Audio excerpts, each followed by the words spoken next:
Selamat siang ibu-ibu semua. Perkenalkan, kami dari Stikes Mitra Keluarga. Hari ini kita akan memberikan penyuluhan tentang perawatan postpartum. Sebelumnya perkenalkan, nama saya Ija Umami yang akan membawakan materi hari ini. Dan ditemani teman-teman saya yaitu Fransina Maria Lupa, Gervantinus Ferdinand, Haris Gunawan, Ida Ayu Fitriana, dan Gumiarti. Kita mulai saja ya. Apa itu yang dimaksud dengan postpartum?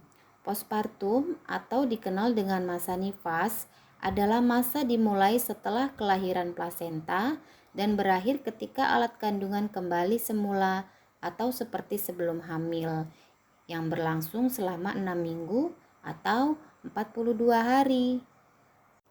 Pelayanan kesehatan ibu postpartum itu meliputi apa saja? Yaitu yang pertama, makan makanan beraneka ragam. Maksudnya ini yang mengandung gizi seimbang ya Bu.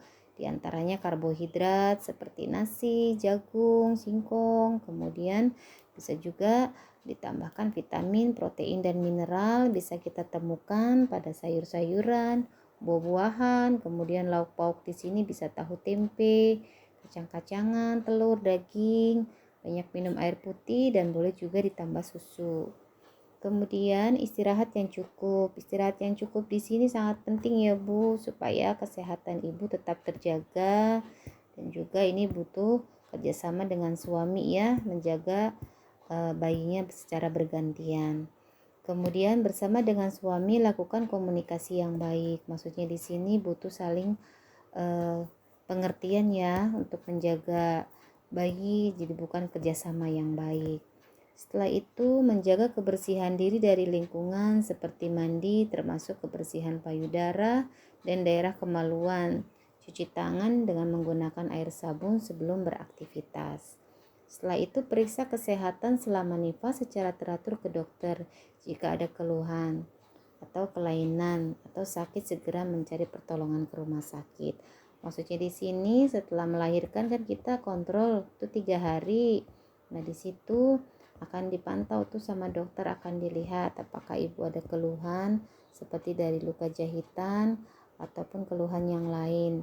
Dan nanti kalau misalkan sebelum 3 hari ibu ada keluhan, dirasa ibu segera kontrol ke dokter. Dan biasanya akan kontrol lagi selesai nifas nih pada saat hari ke-40 atau 42. Biasanya di sini akan membicarakan masalah KB ya, untuk program KB selanjutnya. Kemudian tanda bahaya apa saja yang bisa terjadi pada ibu postpartum atau selesai melahirkan? Di antaranya seperti perdarahan. Nah, perdarahan di sini bisa terjadi pada 24 jam pertama. Kemudian keluar cairan yang berbau. Nah, ini maksudnya keluar cairan yang keluar lewat vagina ya Bu. Nah, di sini jika ibu temukan adanya keluar cairan yang berwarna seperti nanah dan berbau, itu ditakutkan terjadi infeksi ya Bu. Makanya ibu harus segera ke dokter. Kemudian demam tinggi karena adanya infeksi. Nah, infeksi itu bisa salah satu penyebabnya seperti di atas tadi, keluar cairan lewat vagina yang berbau dan seperti nanah. Kemudian bisa juga dari mame, dari payudara yang bengkak, keras, itu sakit, itu juga bisa salah satu terjadi infeksi. Kemudian bisa juga dari infeksi pada saluran kencing. Nah, di sini ditakutkannya karena kebersihannya kurang, makanya bisa terjadi infeksi. Kemudian kejang. Nah, kejang ini bisa terjadi karena apa? Ya, salah satunya karena tekanan darah yang terlalu tinggi. Nah, kemudian adanya bengkak di muka dan tangan dan kaki, juga disertai dengan sakit kepala. Ini bisa juga salah satunya dari tekanan darah tinggi tadi ya Bu. Selanjutnya yaitu perawatan luka perineum postpartum. Apa sih yang dimaksud dengan perawatan perineum? Yaitu upaya memberikan pemenuhan kebutuhan rasa nyaman dengan cara menyehatkan daerah antara kedua paha yang dibatasi antara lubang dubur dan bagian alat kelamin luar pada wanita yang habis melahirkan agar terhindar dari infeksi. Adapun tujuan dari perawatan luka perineum postpartum ini, itu yang pertama, menjaga kebersihan daerah kemaluan. Yang kedua, mengurangi nyeri dan meningkatkan rasa nyaman pada ibu. Terus yang ketiga, mencegah infeksi dari masuknya mikroorganisme ke dalam kulit dan membran mukosa. Dan yang keempat, mencegah bertambahnya kerusakan jaringan.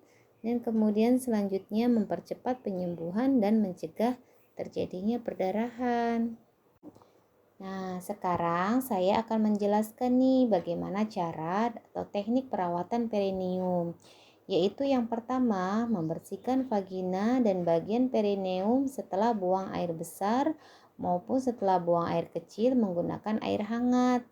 Yang kedua, keringkan area vagina dan perineum menggunakan tisu atau kasa yang bersih. Yang ketiga, ganti pembalut setiap 4-6 jam. Dan jangan takut untuk buang air besar karena jahitannya tidak akan robek. Namun untuk memudahkan dan melancarkan BAB, ibu butuh minum banyak air putih dan mengkonsumsi buah dan sayur yang berserat tinggi ya bu. Setelah itu biarkan perineum atau vagina sembuh dengan sendirinya. Maksudnya ini jangan terlalu sering dicek ataupun disentuh ya bu, karena nanti ditakutkan akan terjadi infeksi. Nah, sekarang kami akan putarkan video bagaimana cara perawatan perineum dengan benar. Alat-alat yang digunakan untuk perawatan perineum. Yang pertama, kapas bersih atau kapas DTT. Yang kedua, air bersih. Sediakan air panas dalam wadah untuk merendam kapas. Yang ketiga, tisu tanpa alkohol.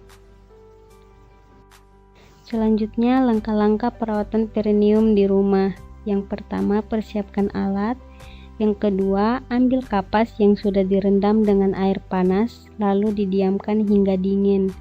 Yang ketiga, buka bibir vagina, bersihkan dari bibir vagina terluar kanan dari atas ke bawah, lalu bibir vagina terluar kiri dari atas ke bawah juga.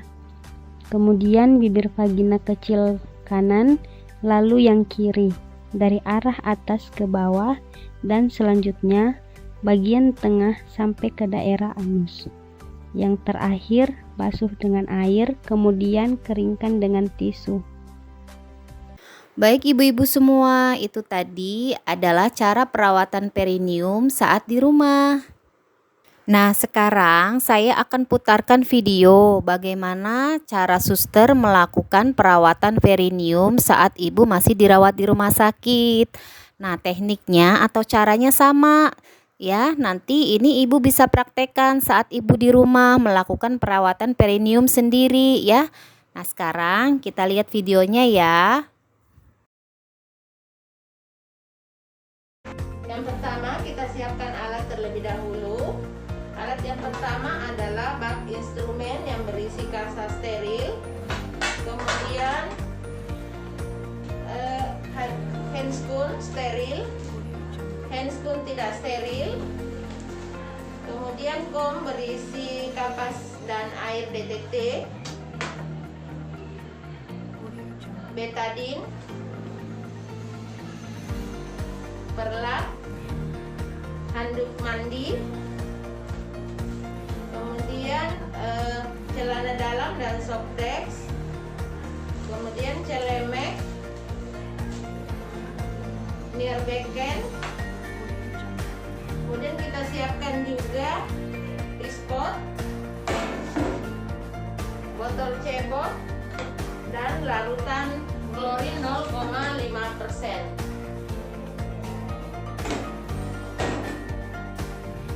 Selanjutnya kita memberikan inform consent kepada ibu. Permisi ibu, saya dengan bidan Afriani pagi ini akan melakukan perawatan luka pada perineum ibu. Tujuannya adalah agar luka perineum ibu cepat sembuh dan tidak terjadi infeksi. Bagaimana ibu? Apakah ibu bersedia? Baik, terima kasih. Ya, sebelum kita melakukan tindakan, terlebih dahulu kita menggunakan celemek.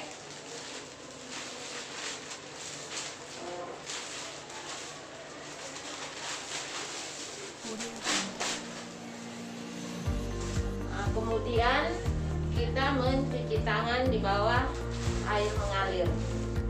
Selanjutnya kita mencuci tangan di bawah air mengalir.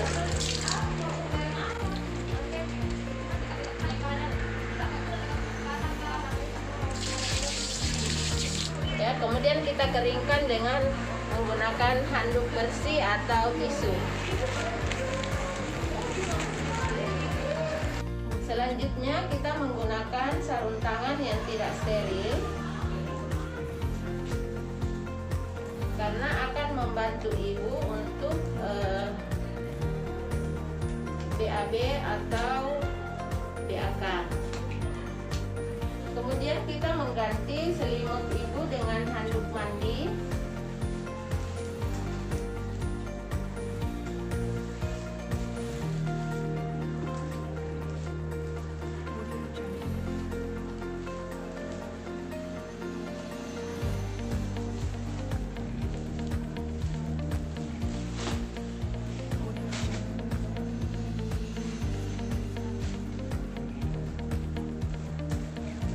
Lalu kita menanyakan ke ibu, apakah ibu ingin BAB atau BAK?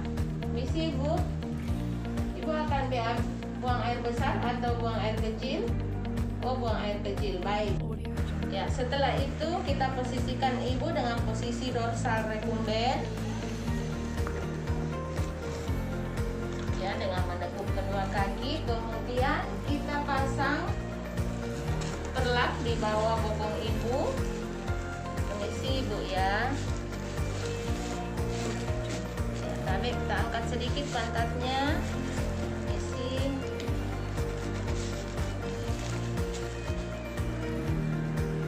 Kemudian kita pasang pispot di bawah bokong ibu. Permisi ibu.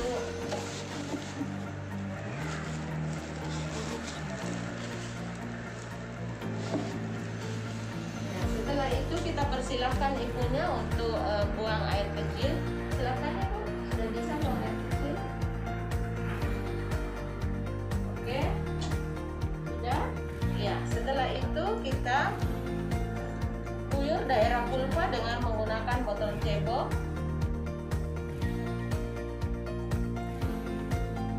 Kemudian sambil kita bersihkan dengan menggunakan kapas.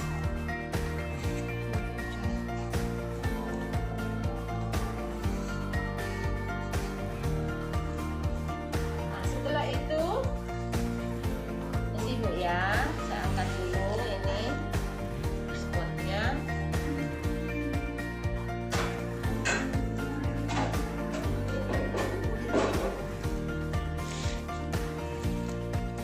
Kemudian kita lepaskan sarung tangan di bawah larutan klorin. Selanjutnya kita akan melakukan vulva hygiene dan perawatan pada luka perineum. Yang pertama, kita gunakan sarung tangan steril.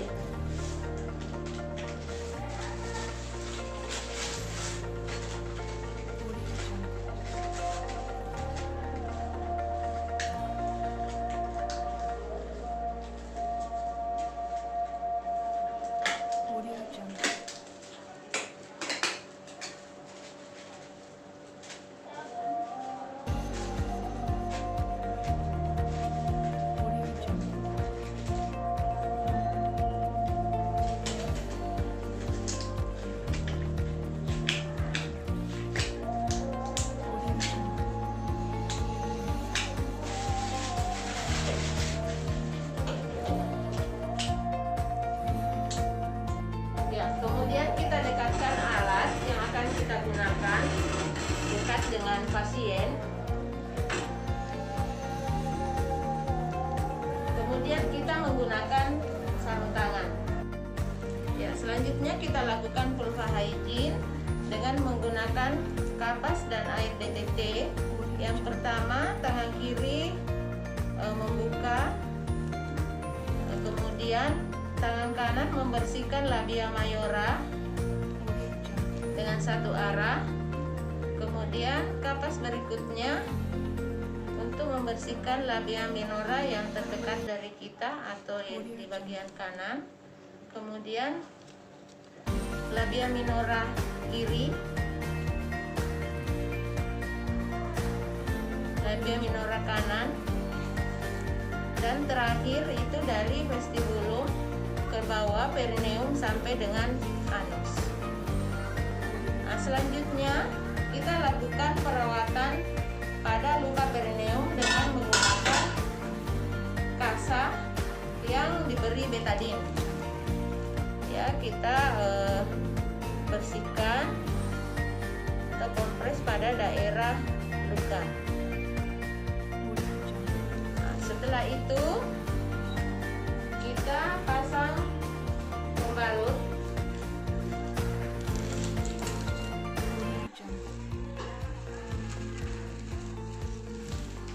dan celana dalam.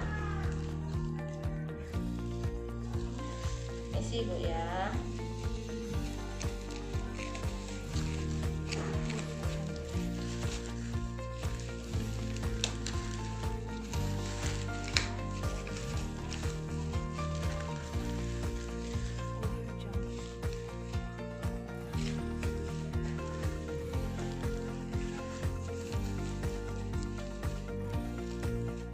Kemudian setelah itu kita ganti handuk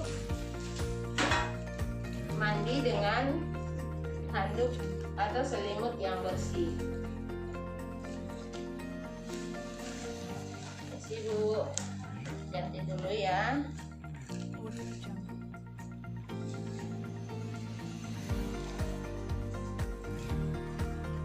Kemudian kita rapikan. Kita ambil perlapnya, buang di tempat sampah medis. Kemudian